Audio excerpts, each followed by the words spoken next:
दोस्तों नमस्कार। यह है मार्गदर्शन फॉर सिविल सर्विसेज। मैं अनुराग चौधरी। दोस्तों आज की वीडियो में प्रस्तुत है भारतीय संविधान और राज्य व्यवस्था के महत्वपूर्ण प्रश्नों का दूसरा भाग।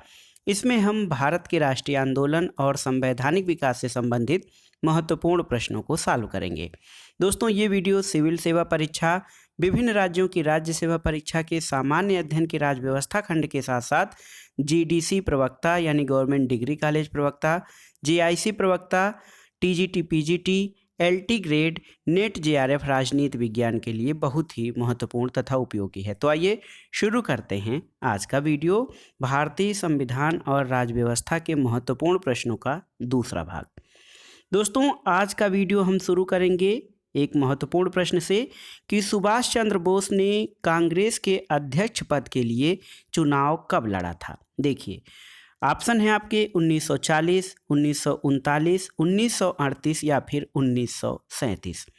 तो सही उत्तर क्या है? सही उत्तर है दोस्तों सुभाष चंद्र बोस ने कांग्रेस के अध्यक्ष पद के लिए 1938 में चुनाव लड़ा था। आपका सही उत्तर है ऑप्शन सी। दोस्तों कांग्रेस का हरिपुरा अधिवेशन 1938 में सुभाष चंद्र बोस को अध्यक्ष पद के लिए पहली बार चुना गया था।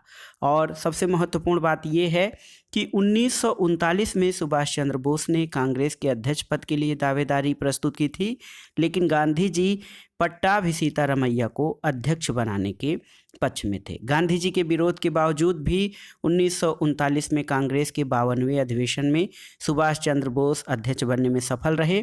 इस पर गांधी जी ने कहा था कि ये सीतारामैया की हार नहीं बल्कि मेरी हार है, और बाद में नेताजी ने अध्यक्ष पद से त्यागपत्र दे दिया था और कांग्रेस से अलग होकर मई 1939 में उन्होंने फॉरवर्ड ब्लॉक नामक नए दल का गठन किया था। अगला प्रश्न, मुस्लिम लीग ने मुक्ति दिवस कब मनाया था? ऑप्शन है 22 दिसंबर 1939, 25 दिसंबर 1938, 26 जनवरी 1939 या फिर 15 अगस्त 1939 को। तो सही उत्तर क्या है दोस्तों? मुस्लिम लीग ने मुक्ति दिवस दोस्तों 22 दिसंबर 1939 को मनाया था, यानी आपका ऑप्शन ए सही है। भारत को द्वितीय विश्व युद्ध में शामिल करने का विरोध करने के उद्देश्य से कांग्रेस के सदस्यों ने 22 दिसंबर 1939 को प्रांतीय मंत्रिमंडल से त्यागपत्र दे दिया था, और इसी तिथि को 22 दिसंबर 1939 को मुस्लिम लीग ने मुक्ति दिवस के रूप में मनाया था। अगला प्रश्न है, अक्टूबर 1940 में गांधी जी के द्वारा शुरू किया गया व्यक्तिगत सविनय अवज्ञा आंदोलन का प्रथम सत्याग्रही कौन था? ऑप्शन है आचार्य Vinoba Bhave, doctor Rajendra Prasad, doctor JB. Kripalani या फिर सरदार वल्लभ भाई पटेल। तो सही उत्तर क्या है दोस्तों?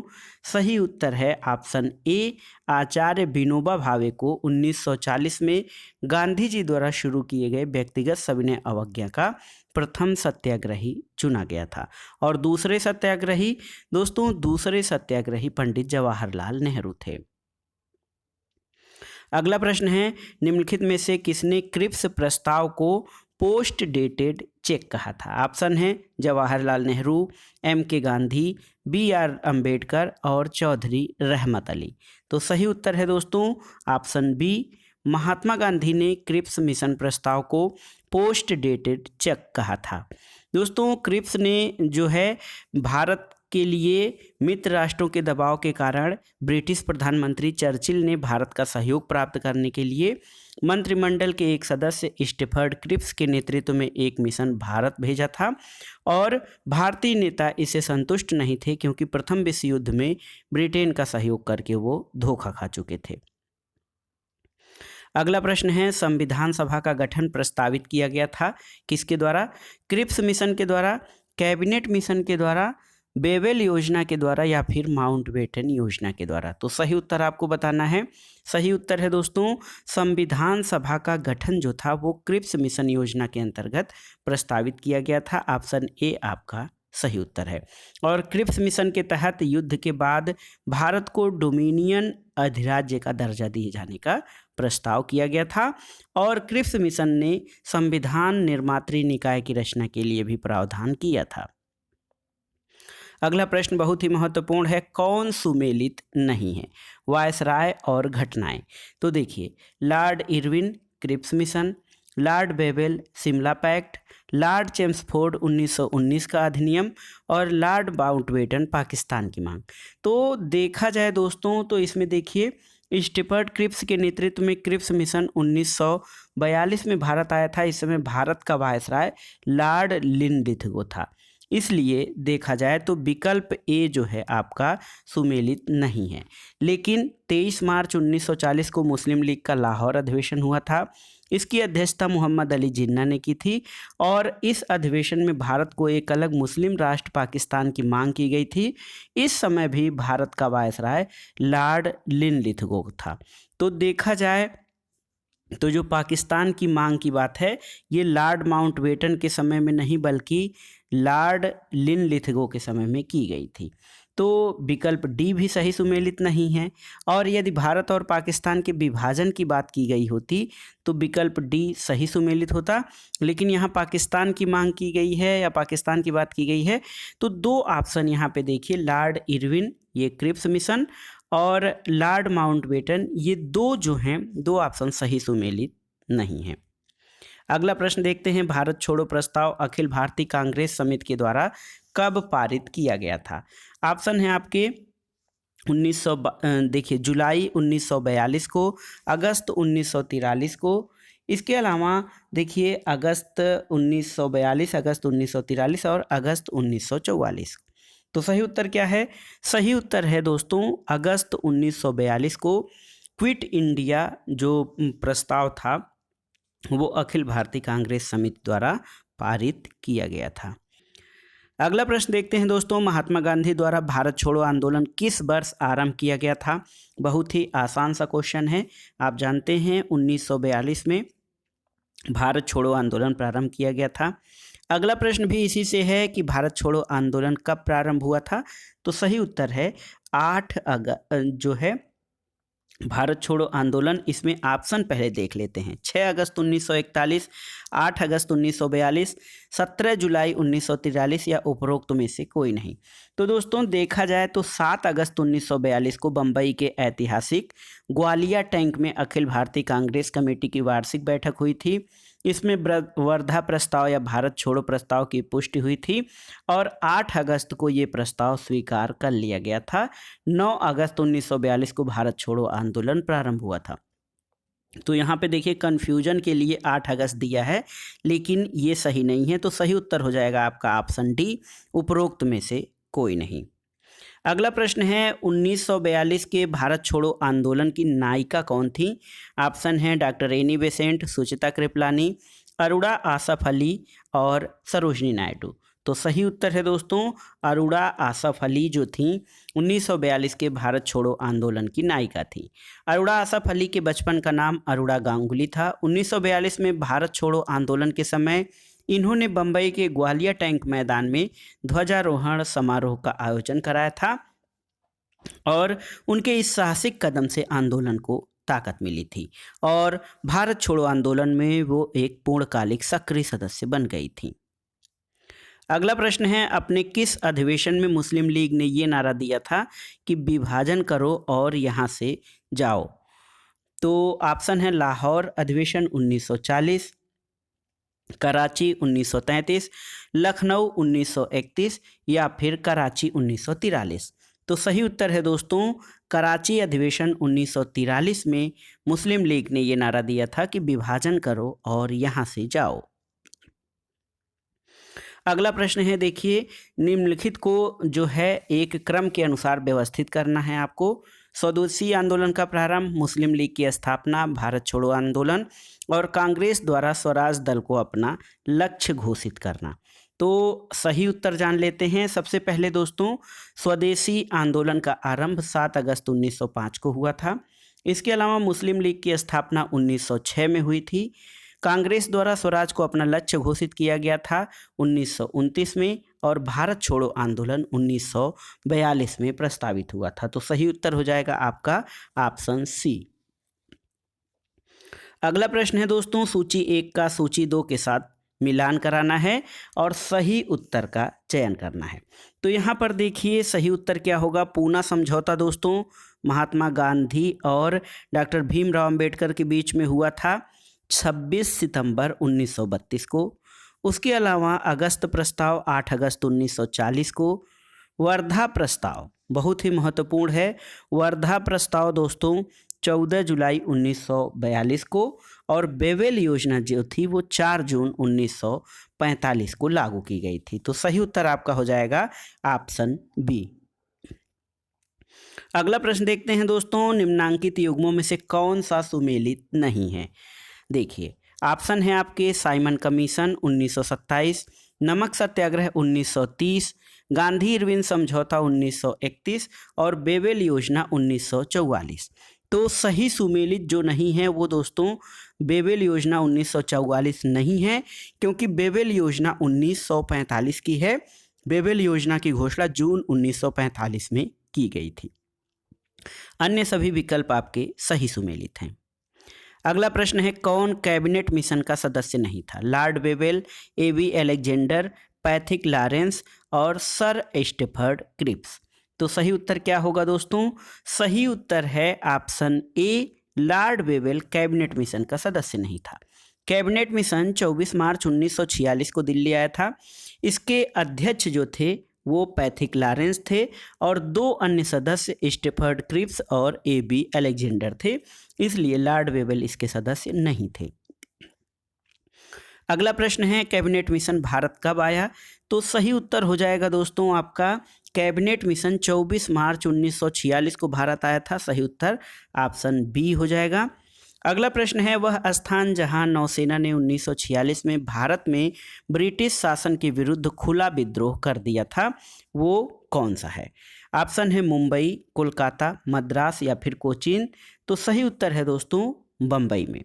बम्बई में हुआ ये कि ये 18 फरवरी 1946 को तलवार नामक जहाज पर मुंबई में नौसैनिक विद्रोह शुरू हुआ था और अपने संघर्ष की शुरुआत करते हुए बम्बई के तट पर तैनात जहाज पर जय हिंद और भारत छोड़ो के नारे लगाए गए थे।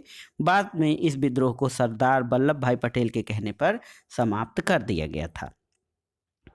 अगला प्रश्न है दोस्तों, किस एक ने संस्तुत किया था कि समस्त अवशिष्ट शक्तियां प्रांतों में निहित होनी चाहिए। ऑप्शन है आपके cabinet mission, Cripps mission, Gandhi Irwin समझौता या फिर उपर्युक्त में से कोई नहीं।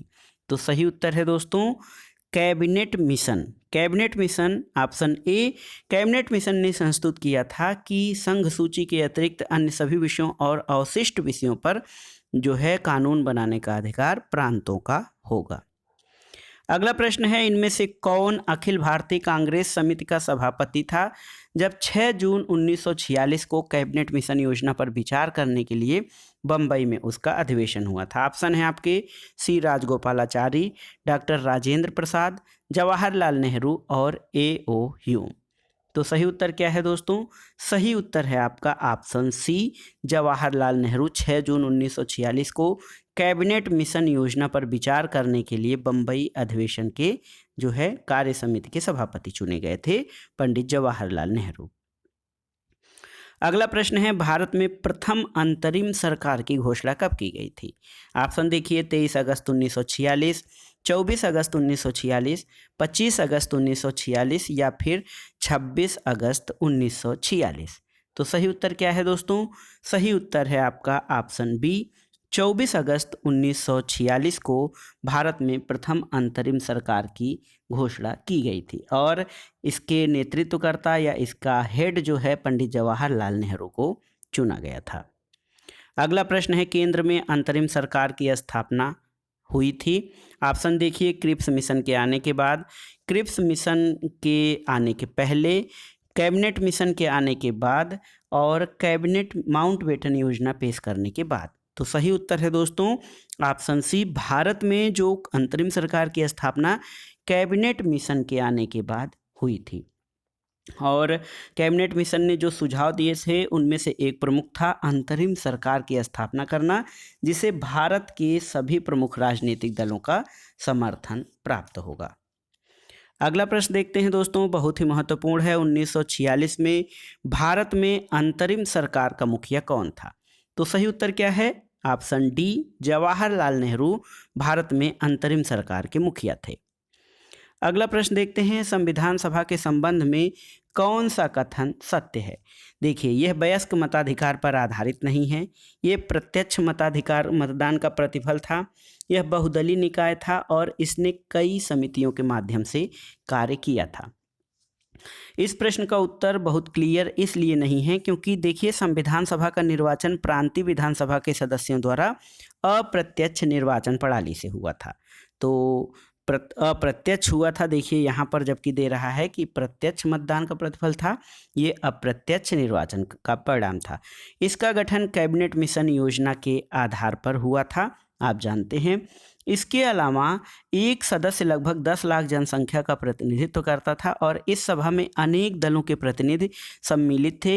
इसकी पहली बैठक 9 दिसंबर 1946 को हुई थी और इसने अपने कार्यों का संचालन अनेक समितियों के माध्यम से किया था और जिनकी संख्या 22 थी।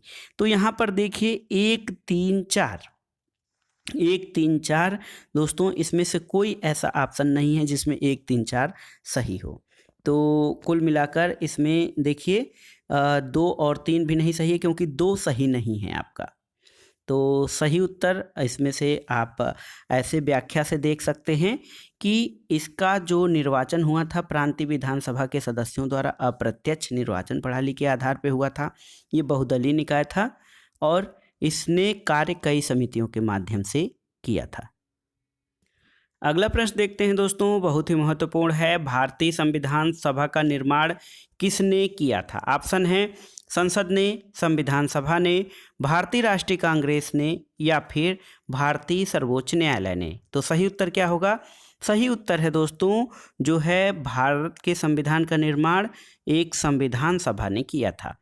कैबिनेट मिशन अथवा मंत्रिमंडलीय मिशन योजना के अनुसार 1946 में नवंबर 1946 में संविधान सभा के सदस्यों का चुनाव किया गया था और संविधान सभा का गठन 9 दिसंबर 1946 को किया गया था।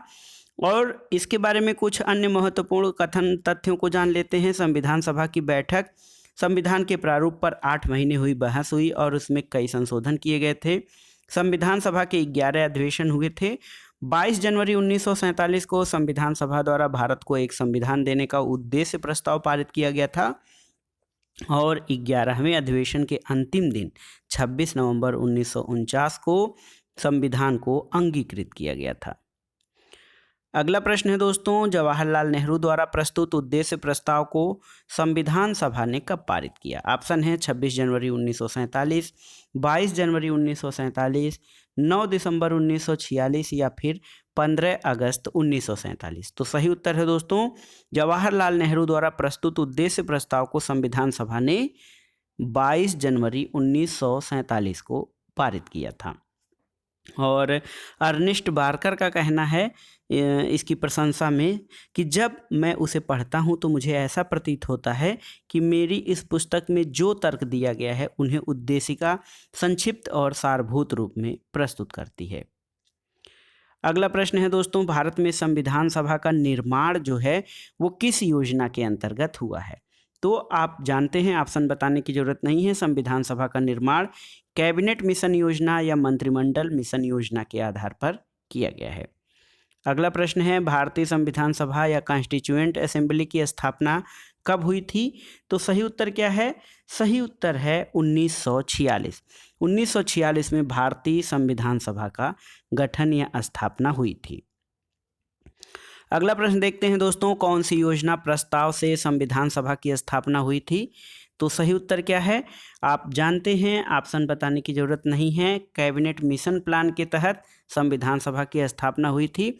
और 92वां प्रश्न भी यही है जो नेक्स्ट क्वेश्चन है कि संविधान सभा का गठन किसके अनुसार किया गया था? कैबिनेट मिशन प्लान या कैबिनेट मिशन योजना के अंतर्गत भारत में संविधान सभा की जो है स्थापना हुई थी। अगला प्रश्न है, भारतीय संविधान निर्मात्री परिषद की प्रथम बैठक कब हुई थी? तो दोस्तों ये आपको ज़बानी याद होना चाहिए कि भारतीय संविधान सभा की प्रथम बैठक कब हुई थी। सही उत्तर है 9 दिसंबर 1946 को। 9 दिसंबर 1946 को भारतीय संविधान सभा की प्रथम बैठक हुई थी। ये है ऑप्शन डी आपका। भारतीय संविधान सभा के अध्यक्ष कौन थे? ऑप्शन है आपके डॉक्टर राजेंद्र प्रसाद, इंदिरा गांधी, महात्मा गांधी या फिर डॉक्टर भीमराव अंबेडकर? तो बहुत ही आसान सा क्वेश्चन है, ऑप्शन इसमें बहुत आसान दिए गए हैं। डॉक्टर राजेंद्र प्रसाद संविधान सभा के अध्यक्ष थे। यद्यपि 9 दिसंबर 1946 को संविधान सभा की पहली बैठक की अध्यक्षता एक अस्थायी अध्यक्ष डॉक्टर सच्चिदानंद सिन्हा द्वारा की गई थी और 11 दिसंबर 1946 को संविधान सभा ने डॉक्टर राजेंद्र प्रसाद को निर्विरोध संविधान सभा का अस्थायी अध्यक्ष चुना था। कुछ महत्वपूर्ण प्रश्न संविधान सभा के बारे में। भारतीय संविधान सभा की प्रथम बैठक 9 दिसंबर 1946 को हुई थी और संविधान सभा के सदस्यों का निर्वाचन प्रांतीय विधानसभाओं के सदस्यों द्वारा अप्रत्यक्ष निर्वाचन यानी इनडायरेक्ट निर्वाचन के माध्यम से हुआ था। भारतीय संविधान 26 जनवरी 1950 को लागू हुआ था, जबकि 26 नवंबर 1949 को इसे अंगीकृत, अधिनियमित और आत्मार्पित किया गया था। भारतीय संविधान के निर्माण में कुल 2 वर्ष 11 महीने 18 दिन का समय लगा था। यही प्रश्न है, भारत के संविधान बनने में कितना समय लगा? तो सही उत्तर आप जान गए, 2 वर्ष 11 माह 18 दिन। अगला प्रश्न है, भारत के संविधान को अंगीकृत कब किया गया? तो इसमें मैं ऑप्शन नहीं बता रहा हूं, आप जानते हैं 26 नवंबर 1949 को भारत के संविधान को अंगीकृत किया गया था। अगला प्रश्न है, भारतीय संविधान को अंगीकृत और स्वीकार कब किया गया था? सही उत्तर आप जानते हैं 1949 और ये तिथि थी 26 नवंबर 1949। अगला प्रश्न है, भारत के संविधान सभा की पहली बैठक कब हुई थी? तो सही उत्तर है इसका 9 दिसंबर 1946 को भारतीय संविधान सभा की प्रथम बैठक हुई थी। अगला प्रश्न है, संविधान सभा के अंतरिम अध्यक्ष कौन थे? तो अंतरिम अध्यक्ष या अस्थायी अध्यक्ष डॉक्टर सच्चिदानंद सिन्हा थे और 9 दिसंबर 1946 को संविधान सभा की जो पहली बैठक हुई थी उसके अस्थायी अध्यक्ष चुने गए थे, जबकि 11 दिसंबर 1946 को डॉक्टर राजेंद्र प्रसाद को अस्थायी अध्यक्ष चुना गया था। अगला प्रश्न है, भारतीय संविधान के लागू होने की तिथि क्या है? तो हमको नहीं लगता है कि इसमें ऑप्शन बताने की आवश्यकता है। 26 जनवरी 1950 को भारतीय संविधान लागू हुआ था और 26 नवंबर 1949 को संविधान को अंगीकृत, अधिनियमित और आत्मार्पित किया गया था। अगला प्रश्न है, भारत का संविधान किस दिन से लागू हुआ था? तो सही उत्तर है 26 जनवरी 1950। ये है भारतीय संविधान के लागू होने की तिथि। अगला प्रश्न है, स्वाधीन भारत के संविधान पर संविधान सभा के सदस्यों का हस्ताक्षर हुआ था। ये बहुत ही महत्वपूर्ण है। स्वाधीन भारत के संविधान पर संविधान सभा के सदस्यों का हस्ताक्षर कब हुआ था? तो ये तिथि थी 24 जनवरी 1950 को स्वाधीन भारत के संविधान पर जो कॉन्स्टिट्यूएंट असेंबली के मेंबर्स थे उनका हस्ताक्षर हुआ था और इस दौरान सभा में जो 308 सदस्य थे उन्होंने भारत के संविधान पर हस्ताक्षर किए थे। अगला प्रश्न है, भारतीय संविधान को किसने अधिनियम बनाया? ऑप्शन है डॉक्टर भीमराव अंबेडकर, जवाहरलाल नेहरू, महात्मा गांधी या संविधान सभा। बहुत ही महत्वपूर्ण प्रश्न है दोस्तों, भारतीय संविधान को किसने अधिनियम बनाया? तो ये था संविधान सभा, कॉन्स्टिट्यूएंट असेंबली जो थी उसने भारतीय संविधान को अधिनियम बनाया था। अगला प्रश्न है, कौन भारतीय संविधान सभा का सदस्य नहीं था? ऑप्शन देख लेते हैं, वी.टी. कृष्णमाचारी, एच.सी. मुखर्जी, वी.एन. राव और के.एम. मुंशी। तो सही उत्तर है संविधान सभा के सदस्यों में वी.एन. राव नहीं थे। ये संविधान सभा के सदस्य नहीं थे, इनको संवैधानिक सलाहकार पद पर नियुक्त किया गया था। टी.टी. कृष्णमाचारी राजस्थान से, एच.सी. मुखर्जी पश्चिम बंगाल से और के.एम. मुंशी महाराष्ट्र विधानमंडल से संविधान सभा के सदस्य निर्वाचित हुए थे। अगला प्रश्न बहुत ही महत्वपूर्ण है, ये जीएस और देखिए अध्यापक परीक्षाओं के लिए जैसे पीजीटी, टीजीटी, जीआईसी, जीडीसी, इन सब परीक्षाओं के लिए बहुत ही महत्वपूर्ण है। राज्य व्यवस्था का ये प्रश्न जीएस के साथ साथ अध्यापक परीक्षा, प्रवक्ता परीक्षाओं के लिए महत्वपूर्ण है। भारतीय संविधान में कुल महिला सदस्यों की संख्या कितनी थी आपको बताना है। तो सही उत्तर है संविधान सभा में कुल 15 महिला सदस्य थीं। अगला प्रश्न है संविधान निर्मात्री परिषद के वैधानिक परामर्शदाता कौन थे? संविधान निर्मात्री परिषद या संवैधानिक सभा के वैधानिक परामर्शदाता या संवैधानिक सलाहकार वी.एन. राव। वी.एन. राव संविधान सभा के संवैधानिक परामर्शदाता थे और वी.एन. राव ने संविधान का पहला ड्राफ्ट तैयार किया था, जिस पर विचार और परिवर्तन करके प्रारूप समिति द्वारा संविधान सभा के समक्ष संविधान का मसौदा तैयार किया गया था। दोस्तों, संविधान सभा ने संघ संविधान समिति सहित कुछ प्रमुख समितियों का गठन किया था, जिनमें नियम समिति बनी थी, जिसके अध्यक्ष डॉक्टर राजेंद्र प्रसाद थे। संचालन समिति के अध्यक्ष डॉक्टर राजेंद्र प्रसाद।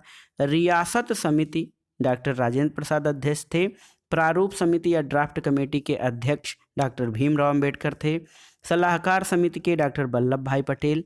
संघ शक्ति समिति के जवाहरलाल नेहरू। संघ संविधान समिति के जवाहरलाल नेहरू और प्रांतीय संविधान समिति के अध्यक्ष सरदार वल्लभ भाई पटेल थे।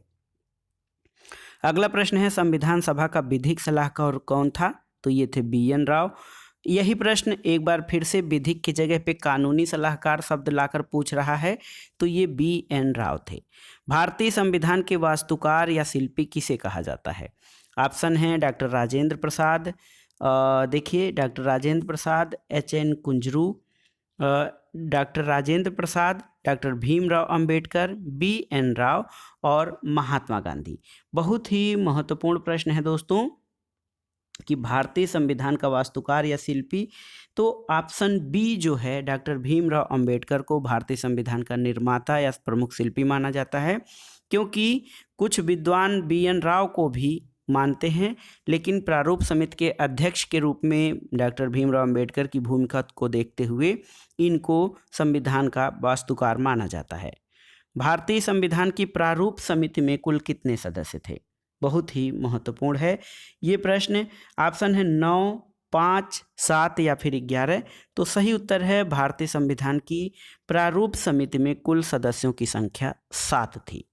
और हम इन सदस्यों का नाम नहीं बताएंगे, लेकिन सदस्यों की संख्या आप यहाँ से देख सकते हैं। इनके सदस्यों की संख्या प्रारूप समिति के 7 थी और इसके अध्यक्ष डॉक्टर भीमराव अंबेडकर थे। डॉक्टर भीमराव अंबेडकर संविधान सभा में किसके अध्यक्ष थे? तो सही उत्तर है प्रारूप समिति के अध्यक्ष थे डॉक्टर भीमराव अंबेडकर। अगला प्रश्न है संविधान की प्रारूप समिति का अध्यक्ष कौन था? ड्राफ्ट कमेटी के अध्यक्ष डॉक्टर भीमराव अंबेडकर थे। और संविधान सभा के अपने समापन भाषण में डॉक्टर भीमराव अंबेडकर ने किसे अपनी त्रिमूर्ति में नहीं चुना था? ऑप्शन देखिए स्वतंत्रता, लचीलापन, समानता और भ्रातृत्व। तो सही उत्तर है दोस्तों डॉक्टर भीमराव अंबेडकर ने संविधान सभा में अपने समापन भाषण में लचीलापन या नमनीयता को अपने त्रिमूर्ति में नहीं चुना। स्वतंत्रता, समानता और भ्रातृत्व या बंधुत्व को उन्होंने त्रिमूर्ति के रूप में शामिल किया था। अगला प्रश्न है, नीचे 2 कथन दिए गए हैं और इनके आधार पर आपको सही उत्तर का चयन करना है। कथन है भारतीय स्वतंत्रता अधिनियम 1947 ने भारत में ब्रिटिश शासन का अंत किया। तो ये कथन आपका सही है। कारण है भारतीय स्वतंत्रता अधिनियम 1947 ने भारत के लिए एक नए विस्तृत संविधान की व्यवस्था की। तो ये सही नहीं है। सही उत्तर ऑप्शन ए सही है, लेकिन आर गलत है। तो सही उत्तर हो जाएगा आपका ऑप्शन सी।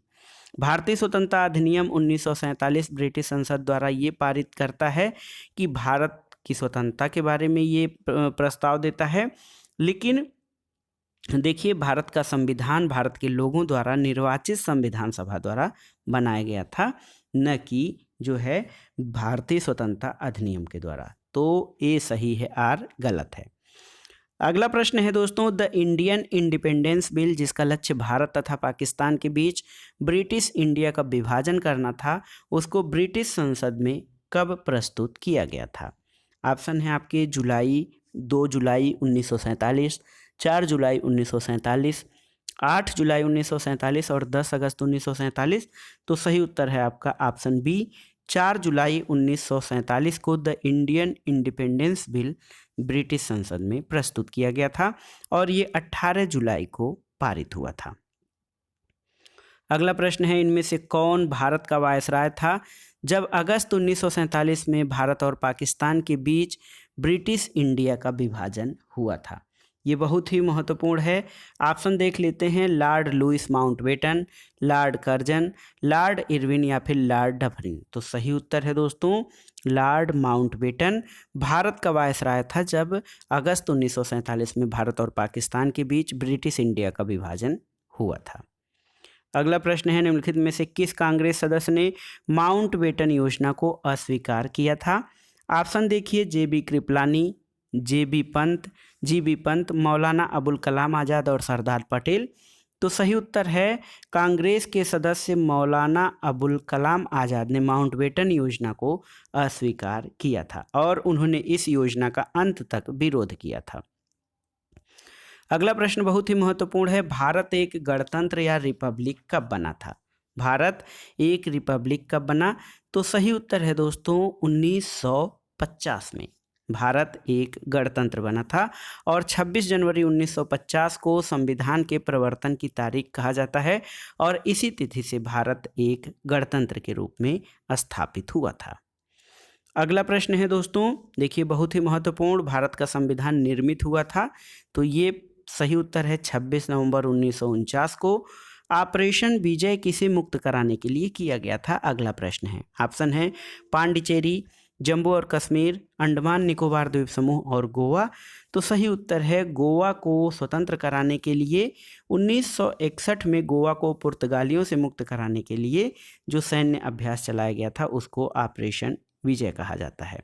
अगला प्रश्न है, राम मनोहर लोहिया जाने जाते हैं व्यक्तिवादी विचारक के रूप में, दलीय व्यवस्था संबंधी विचारों के रूप में, मूल्य विहीन व्यवस्था के लिए और समाजवादी अवधारणा के लिए। तो सही उत्तर क्या है? लोहिया दोस्तों समाजवादी अवधारणा के लिए जाने जाते हैं। राम मनोहर लोहिया भारत के महान स्वतंत्रता संग्राम सेनानी, चिंतक और एक समाजवादी विचारक थे। वे समाजवादी इस अर्थ में थे कि समाज ही उनका कार्यक्षेत्र था और अपने कार्यक्षेत्र को जन मंगल की अनुभूतियों से महकाना चाहते थे। राम मनोहर लोहिया की प्रमुख कृतियों में guilty man of India's partition, hobby of history, marks, Gandhi और सोशलिज्म है। तो ये था दोस्तों आज का वीडियो जिसमें आपने भारत के स्वतंत्रता आंदोलन और संवैधानिक विकास से संबंधित महत्वपूर्ण प्रश्नों को हल किया और ये वीडियो विभिन्न परीक्षाओं के, सिविल सेवा परीक्षाओं के सामान्य अध्ययन के साथ साथ प्रवक्ता परीक्षा, असिस्टेंट प्रोफेसर, टीजीटी, पीजीटी और नेट जेआरएफ परीक्षा के लिए बहुत ही महत्वपूर्ण है। वीडियो आपको कैसा लगा हमें कमेंट बॉक्स में ज़रूर बताइएगा। वीडियो को लाइक करें, शेयर करें और इस चैनल मार्गदर्शन फॉर सिविल सर्विसेज को सब्सक्राइब करें। वीडियो देखने के लिए धन्यवाद दोस्तों, नमस्कार।